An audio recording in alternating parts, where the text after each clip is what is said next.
जब कभी उधर से निकलता हूँ मन उदास हो आता है। कोशिश तो करता हूँ कि फिर उधर जाऊँ ही क्यों, लेकिन बेकार। सच बात यह है कि अगर मैं इस तरह एक एक राह ढूंढता चलूँ तो फिर खुली रहने के लिए दिशा किधर और कौन शेष रह जाएगा। आगे का सवाल, यूँ सब रुक जाएगा पर रुकना नाम जिंदगी नहीं है, जिंदगी नाम चलने है। देखता हूँ कि दुनिया रहती है, कोई जाता है तो उसके अभाव में ठहरने का अवकाश उसे नहीं, उसे खुद अपना चक्कर है। इससे दुनिया में उदास होना गलत है, पर चित्त पूरी तरह बस में जो नहीं होता।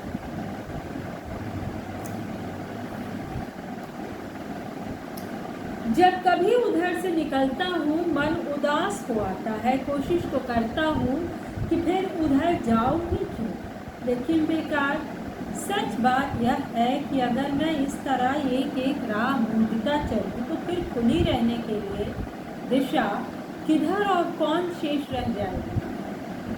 यूँ सब रुक जाएगा पर रुकना नाम जिंदगी नहीं है, जिंदगी नाम चलने का है। देखता हूँ कि दुनिया रहती है, कोई जाता है तो उसके अभाव में ठहरने का अवकाश उसे नहीं, उसे खुद अपना चक्कर है। इसे दुनिया में उदास होना गलत है, इससे दुनिया में उदास होना गलत है, पर चित्त पूरी तरह बस में जो नहीं होता। वो कभी एकदम बेबस हो जाता है, तब बीती बातें याद आती हैं। यह जानकर भी कि वे बातें बीती हैं, क्या उन्हें एकदम टालते बनता है। यही मान था। ऐसे कोई बहुत ज़्यादा दिनों की बात नहीं है, महीना हुआ होगा, कुछ कम या 2-1 दिनों पर कि इस मकान की जो शोभा थी, श्री थी, वे एकाएक मर गए। जब यह समाचार सुना तो जी धक से रह गया। विचार आया कि अब सोच लिया कि अब वहाँ सब उजाड़ हो जाएगा और क्या, उस घर का आमंत्रण मिट चुकेगा और ईंट पत्थर की वह हवेली ही वहाँ भूत सी खड़ी रह जाएगी। पर मेरी भूल, सृष्टि में कभी कोई अभाव नित्य रहा है। कौन गड्ढा बहते बहाव में भर नहीं जाता। तो उसकी मृत्यु के 2-1 दिन बाद तक जो जरूर वह मकान शोकमग्न दिखा, जैसे प्राण न रहे हो, शव रह गया हो। पर वे 2-4 रोज बीतते न बीतते वहाँ तो चहल पहल दिखाई देने लगी। जगमग पहले से अधिक हो चली, दीवारों पर नया रंग रोगन दिखा, बढ़िया फर्नीचर खड़ा, जैसे किसी नए सौभाग्य के स्वागत की तैयारी हो। मैंने चाहा कि उधर ध्यान न दूं, सोच लूं कि संसार है, शोक करते बैठना यहाँ शोभा नहीं देता। ऐसे संसार कूटना, ऐसे संसार कटना दूभर होता है। यहाँ आँख मूंद दिए जाओ और क्या, हल्के रहो और खुशी से हटकर गिरो तो भी खुशी पर ही गिरो। रंज को पीठ दिए रहो, बुद्धिमानी इसी का नाम है। पर एक दिन श्रीधर ने आकर कहा कि सुना आपने, इसी महीने उनकी शादी होने वाली है। बात जिनकी चल रही थी उनके बारे में मुझे यह सूचना प्रीतिकर नहीं मालूम हुई। मैंने कहा क्या? बोले आपको सच सच बिल्कुल खबर नहीं है, हम तो समझते थे। मैंने कहा साफ कहो, क्या डॉक्टर शादी कर रहे हैं? श्रीधर ने कहा हाँ, पर हम समझते थे कि वह बिना आपकी सलाह कुछ न करते होंगे। मैं चुप रह गया।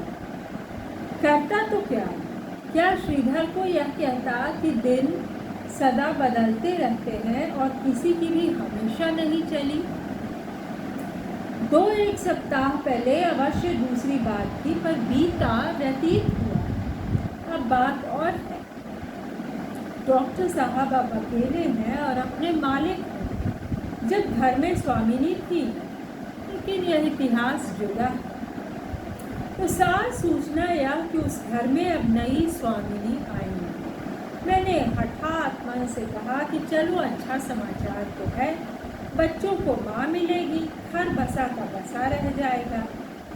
लेकिन सच कहूँ कि फिर भी जब उधर को निकलता हूँ और मकान का नया रंग रोगन देखता हूँ कि नया फर्नीचर वहाँ नए करीने से लगाया जा रहा है, बिजली की तेज़ और बड़ी बत्तियाँ लग रही हैं आदि, तो यह सब देख कर उनकी याद आ जाती है जो अभी कल थी और आज नहीं है। और जो खैर जाने दो उसको, उस याद पर जी पर बस उदास हो जाता है। हाल ही की तो बात है, ऐसा लगता है जैसे कल ही की हो, न सही कल की, पर 2-2.5 बरस से अधिक नहीं हो। रात के 9 से ऊपर समय हो गया होगा। शुरू जाड़े के दिन थे। श्रीधर बैठे थे, प्रबाल भी उस दिन थे। देखता क्या हूँ कि पति पत्नी दोनों आधर के थे। हम अपना कहना ठीक नहीं है, पर उनका आना वक्त के लिहाज से कुछ ऐसा अनमेल और अनहोना लगा कि मैंने दोनों का अभिवादन किया। कहा, भाग्य कब समय देखता है, तो भी इस समय कोई असामान्य काम ही आपको लाया होगा। मैं ऋणी हूँ, कहिए। पत्नी के चेहरे पर बहुत उल्लास दिखाई देता था, जैसे भीतर से भरी हो और कुछ उमगा आता हो। बोली, गनीमत है कि यह वक्त तो हमें निकल सकता, और बड़ी बात यह है कि चलिए आप मिल गए, नहीं तो। वाक्य को उन्होंने पूरा नहीं किया और उनमें संकोच हुआ। स्थिति को सहज रखने के लिए मैंने परिचय कराया। आप श्रीधर, मेरे मित्र, यहाँ कॉलेज में लेक्चरर हैं। जी, गवर्नमेंट कॉलेज में। आप हिंदी के साहित्यकार श्री प्रबाल, प्रयाग रहते हैं, और आप श्रीमती और डॉक्टर असरानी। आप श्रीमती को हिंदी से प्रेम। परिचय के अंतर भी एकाएक असमंजस टूटा नहीं। परिचय के अनंतर भी एकाएक असमंजस टूटा नहीं, कभी नहीं टूटा। तब मैंने श्रीमती कल्याणी के प्रति देखकर कहा, प्रबाल जी की रचना तो शायद आपने कोई देखी भी होगी।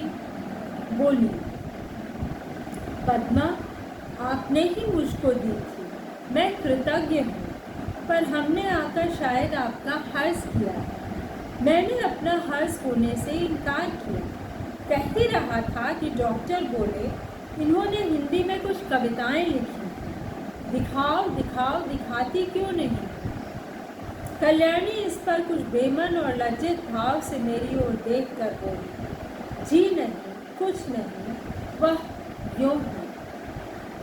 पति बोले, नहीं नहीं, झिझको मत। यह कहकर अपनी पत्नी की गोद में रखी हुई कॉपी को उठाकर उन्होंने मेरे आगे कर दिया। पत्नी से लाज के मारे कुछ कहते न बने। मैंने कॉपी लेकर कहा, अच्छा तो है। एक हम हैं कि हिंदी राष्ट्रभाषा हुई तो और प्रांतीय भाषाओं को सीखते ही नहीं। उसका लाभ तो आप इतर प्रांत वालों को मिला है। देखिए ना, सिंधी होकर आप देखते देखते हिंदी जान गए। कल्याणी कुछ बोली नहीं। पति ने कहा, ये कविताएं इन्होंने कुछ 5 रोज में लिखी है, 50 से ऊपर है। अपनी भाषा की यह मानी हुई कवि हैं, आप जानते ही हैं। हिंदी में भी आप देखेंगे कि यह आगे ही दिखती है। मैंने कहा, सो तो आशा ही है। पर पत्नी ने कुछ रोष के भाव से पति की ओर देखा, और जब उन्होंने देखा कि उस रुष्ट दृष्टि को हमने भी देखा है, तो लाज में कुछ सकुचा आई और उनके चेहरे पर लाली दौड़ गई। पर डॉक्टर ही प्रभ नहीं थे।